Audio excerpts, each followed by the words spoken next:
The termination letter landed on Martin Ashworth's desk at 9 in the morning, still warm from the printer, and by 9:15, 12 years of his life were folded into a cardboard box. He stood in the elevator lobby of Halvan Logistics holding that box against his chest like a shield, while employees he had trained, mentored, and covered for on their worst days looked away rather than meet his eyes. Nobody said goodbye. Nobody said thank you. The only sound was the soft ding of the elevator doors closing on the life he had built brick by brick since his daughter was 2 years old. If this story moves something in you, do us a kindness, hit that like button, drop a comment telling us where you're watching from, share this with someone who still believes people deserve second chances, and subscribe to Ripple of Soulful Tales, because stories like Martin's deserve to be heard by more than just us.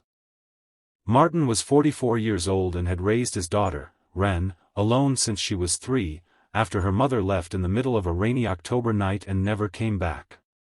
He worked his way up from a warehouse loader to operations director through sheer stubbornness, the kind of stubbornness that gets a man up at 5 in the morning to make lunch for a 9-year-old before catching 2 buses to work. He never missed a parent-teacher conference. He never missed a birthday. And in 12 years at Halvan Logistics, he never once missed a shipment deadline, even the time he worked through a fever of 102 degrees because a client in Ohio was threatening to walk. So when the new CEO, a slick, camera-ready man named Desmond Cole who had married into the chairman's family 2 years prior, announced a leadership restructuring, Martin assumed it wouldn't touch him. He was wrong. Desmond's actual plan was simpler and uglier than any restructuring. He wanted his own nephew, a young man named Trent Whitfield, fresh out of business school and utterly untested, sitting in Martin's chair. The board barely blinked. The chairman, an aging man named Harold Voss who had built the company from a single delivery van 40 years earlier, was recovering from a stroke in a private hospital wing and had no idea his own son-in-law was gutting the company's foundation while he lay in a bed unable to speak above a whisper. Martin went home that afternoon and sat in his car outside their small rented duplex for 11 minutes before he could make himself walk inside, because he didn't yet know how to tell Ren, now 16, that the job paying for her orthodontist appointments and her college fund was gone. When he finally told her, sitting across from her at their kitchen table with its one wobbly leg, she didn't cry or panic. She just reached over and squeezed his hand and said, "You've never let us fall yet, Dad. I'm not scared." That sentence would return to him many nights over the following 3 weeks, like a small flashlight in a very dark hallway. Trent Whitfield arrived at Halvan Logistics on a Monday morning in a suit that cost more than Martin's monthly rent, trailing an entourage of assistants who seemed more interested in the office's espresso machine than the shipping manifest stacked on every desk. Trent had never worked a warehouse floor. He had never negotiated with a driver's union at midnight during a snowstorm. He had never learned, the way Martin had, exactly which clients needed a phone call before a delay and which ones needed one after. Trent believed, with the confident ignorance of a man who has never been told no, that logistics was simply a matter of spreadsheets and confidence. The first week, Trent cancelled 3 long-standing supplier contracts because he found their fee structures old-fashioned, replacing them with cheaper vendors he had sourced online without ever visiting their facilities. The second week, 2 of those vendors failed to deliver on time, and Halvan's biggest client, a regional grocery chain that represented nearly a third of the company's revenue, received empty shelves instead of produce trucks. Trent's response was to send an apology email with a company-wide CC, effectively broadcasting the failure to everyone, including competitors who happened to have friends inside the building.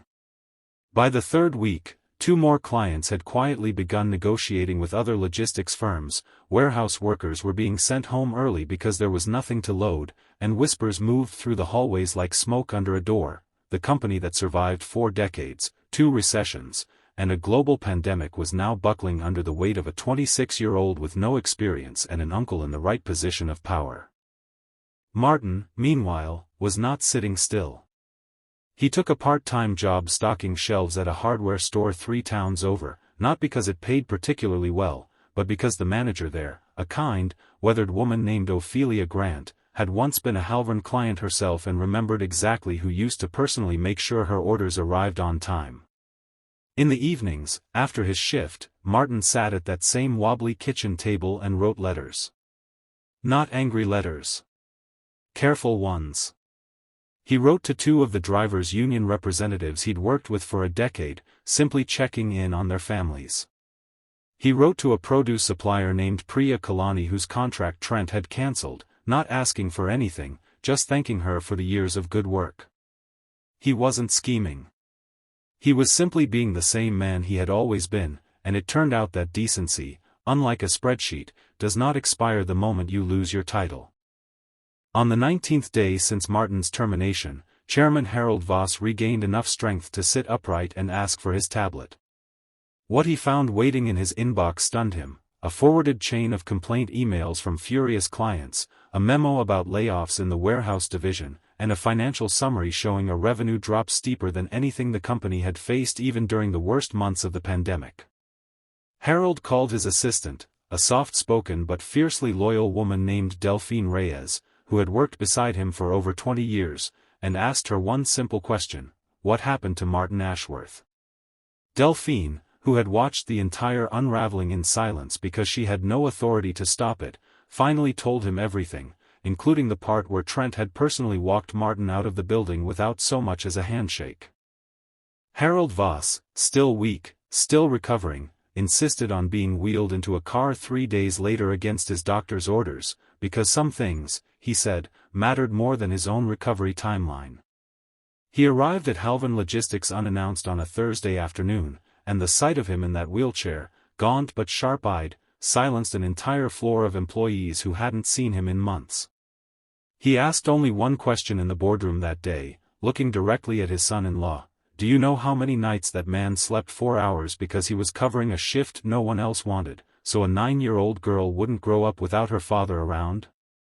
Desmond Cole had no answer, because he had never once asked. By the end of that week, Trent Whitfield was quietly reassigned to an entry-level analyst position in a satellite office, a soft landing far more generous than he deserved, and Harold Voss personally called Martin Ashworth, his voice still fragile from the stroke, to ask him to come back, not to his old position, but as vice president of operations, with a seat at the table he had earned through a decade of unglamorous, unphotographed labor. Martin sat in his car outside the hardware store when he took that call, and for the first time in 3 weeks, he let himself cry, not from sadness, but from the strange, overwhelming relief of being seen.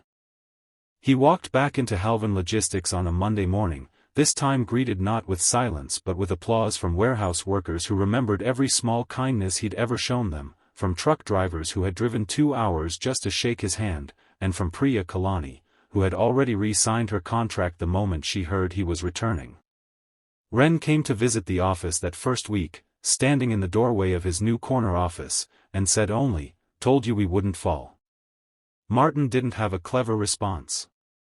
He just pulled his daughter into a hug in front of the entire floor, and nobody looked away this time. If Martin's story touched something in you tonight, we would be so grateful if you'd like this video, leave a comment sharing your own thoughts, and share it with someone who needs a reminder that kindness always finds its way back around. Before we close tonight's story, we have one small, special request. If this story reached your heart even a little, please type the word "ripple" in the comments below, so we know these stories are truly landing where they're meant to. Martin Ashworth never sought revenge, and he never needed to. He simply kept being the man he had always been, steady, patient, and unwavering, even when no one was watching, and in the end, that was the only qualification that ever truly mattered.